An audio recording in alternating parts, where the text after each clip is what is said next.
Warning: the following video will contain spoilers.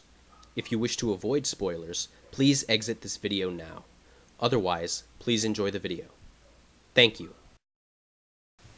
Hey, how's it going, everybody? David here, and welcome back to another episode of the Recap Show.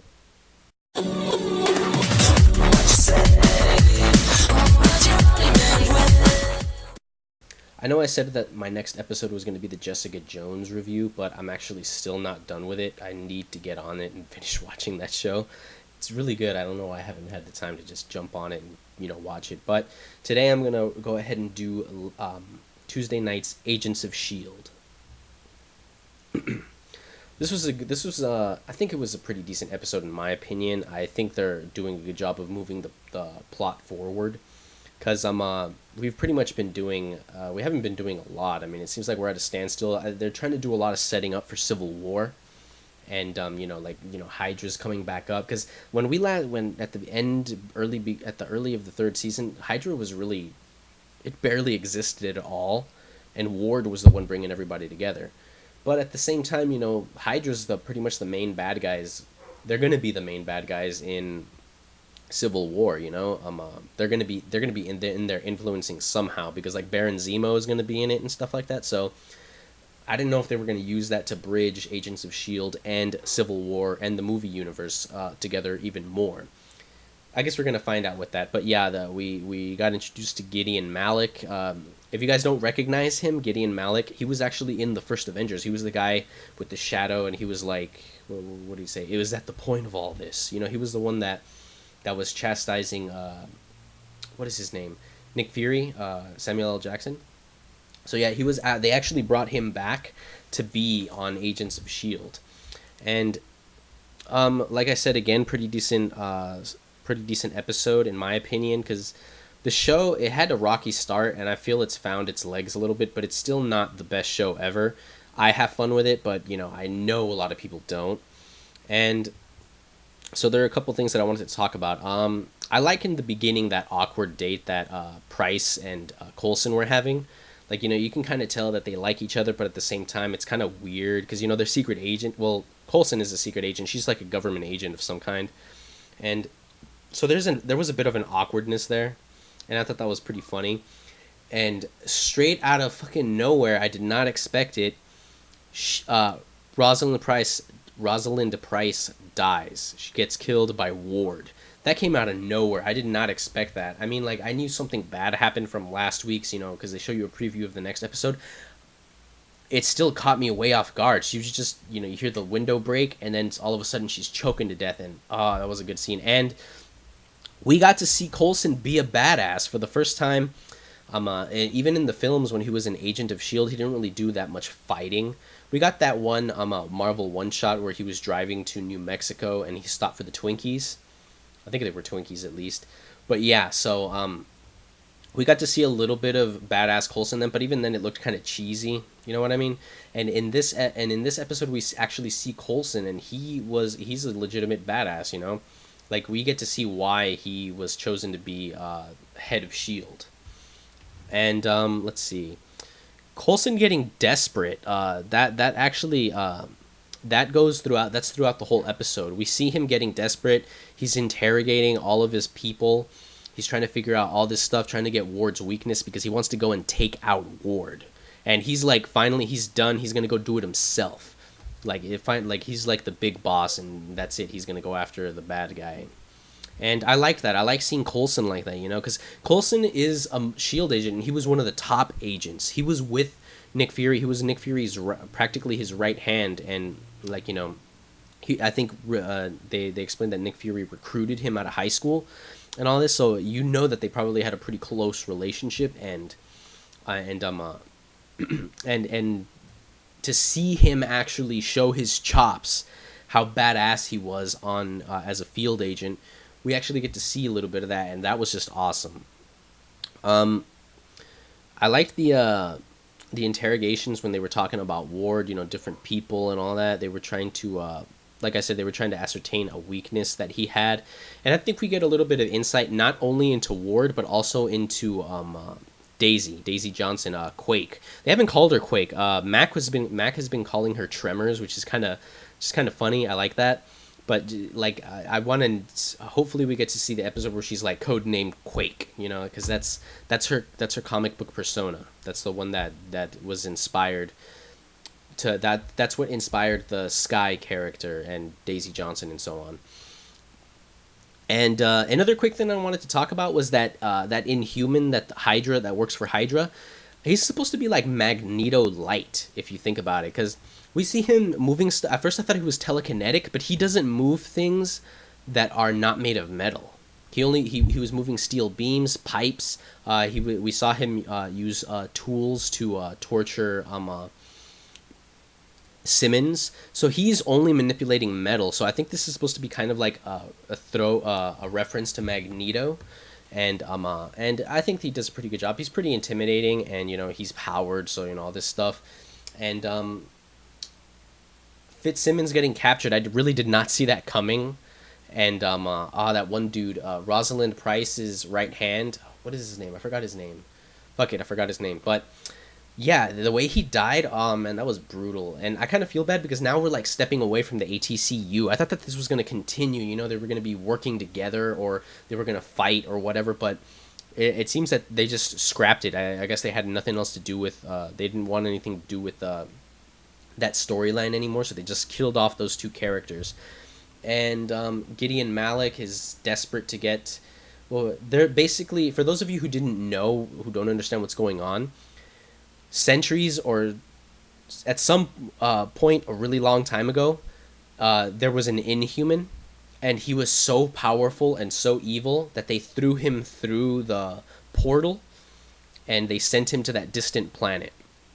That's pretty much what they're doing. And Hydra ever since has been trying to get their hands on this Inhuman. It was that crazy shadow figure that existed on whatever planet they were on during that 4,722 hours or episode, where Gemma gets stuck on whatever planet. Yeah, that Inhuman is the demon. Whatever his powers are, that was an Inhuman, and Hydra's trying to bring him back because they want to use it, or him or her, to conquer the world, which is kind of ridiculous because if they bring you back, are you really going to be like, oh, thank you for releasing me, now I'm going to do whatever you want? I think that if Hydra does succeed in bringing them back, it's going to just kill them. Kind of like it's going to be a la Indiana Jones. I was going to say The Last Crusade, but the Raiders of the Lost Ark. You know, they think that this is going to be their victory, but once they get it, it's just going to kill them. That's what I'm thinking. Because I really don't see that thing, that monster, whatever we need to come up with a name. Fuck. We'll call him Sandstorm, because every time he appears, there's a sandstorm. So this new Inhuman, I am dubbing Sandstorm. Every time Sandstorm shows up, he just kills people. He gets in people's heads, and he drives them crazy, and they kill themselves or whatever. So hey, actually thinking about it, Sandstorm is kind of like the Purple Man that we're seeing in Jessica Jones. He gets in people's heads and he forces them to do crazy stuff. I mean, the Purple Man is a little bit more direct. Like, he has to tell you, give me that jacket, that's a nice jacket, or let me into your house. This thing seems to just drive you crazy. Like, you know, you encounter it and then you start losing your mind a little bit.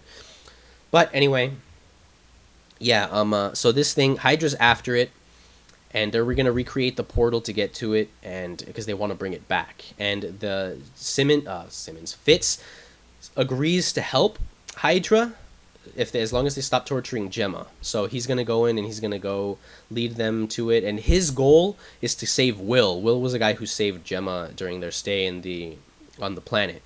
He wants to go and then use that portal to bring Will back, but the Hydra agents with him are trying to bring back the Sandstorm. And so we have a lot of there's a lot of conflicts of interest here that's going to go down, and you know shit's going to hit the fan because those guys, they have like guns and all that. I don't know how Fitz is going to outsmart them. And the final scene of this episode was simultaneously the most badass and the most fucking awkward, ridiculous scene that I've ever seen in a film. They're flying over I'm sorry about that. Coulson, Agent Morse, Mockingbird, if you will, and her husband, I forgot his name. The guy played by Nick Blood. I can't believe I forgot his name. Man, I fucking lose my head when I do this shit. Anyway, they're flying on a Quinjet, and they're gonna try and they were trying to get Ward, and then they see Ward jump into the portal, and they're like, shit, it's too late. We're not gonna be able to catch him. And then fucking Coulson puts on a parachute, just dives out of the fucking plane and flies right through the portal. It was like most badass scene that I've ever seen. It was like fucking straight out of Mission Impossible or some shit. And then scene ends. You go to commercial. I think there was a commercial right there. I don't know. I forget what happened. But then the next time we see Coulson, we kind of hear him go through the portal because the portal makes a unique whoosh, kind of whooshing sound unique to it. And then the next time you see Coulson, you hear the whooshing sound, and then you see Coulson fly into the air. He hits the sand. He starts rolling down the sand dune because he popped out out of the portal on the planet, and then he fucking hits his head on a rock. The only rock that was there, by the way, if you go back and if you TiVo that scene, it's the only fucking rock there. It's just one rock in the middle of a fucking sand, middle of a fucking desert, and he just hits his head and passes out. That was it. That's how they decided to end that. That was the most ridiculous. It's frustrating for me because I was like, wow, Coulson's a bad fuck. Like everybody has their bad days, but come on. They had to end it like that. I think they could have figured out something else. But that's how they chose to do it. So, yeah, we have this group of soldiers and Ward and Fitz. They're all stuck on planet whatever. They're looking for Sandstorm, the Inhuman, to bring back because they want to use it to conquer the world, or at the very least further their own agenda for a while, because Inhumans aren't immortal or anything like that. Not all of them, at least. I mean, there was one, but she's dead now. So anyway, and Coulson's fucking passed out in the middle of a desert on a planet billion light years away, and that's how the episode ends. And fuck, like, that really, like, it was kind of a bittersweet ending. I didn't excuse me, really did not care for it. But yeah, so we got to see glimpses of a new superhero team.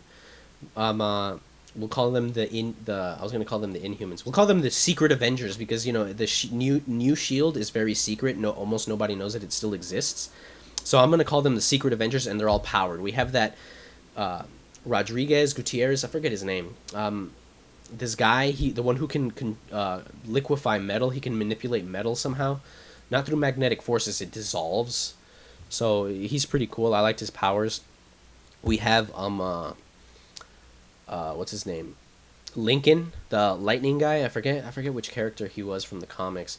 And then we have Daisy, Quake, and a handful of S.H.I.E.L.D. agents. So we're starting to see this new little superhero team that they have. Again, we'll call them the Secret Avengers, and I like that. I like that we're going to do a little more into the Inhumans and stuff like that. So definitely looking forward to next week's episode. I think next week is the last episode for the winter, for the season, and then it's the mid-season finale, and the next one will come out like in fucking spring or something like that. But yeah, so that's how it goes. And so definitely some things in this episode that I liked. A lot of things that I didn't like. I'd give it a friggin' C+, maybe a B-. That's just my opinion. Hope you guys enjoyed my little recap, and I will see you guys later. Yeah.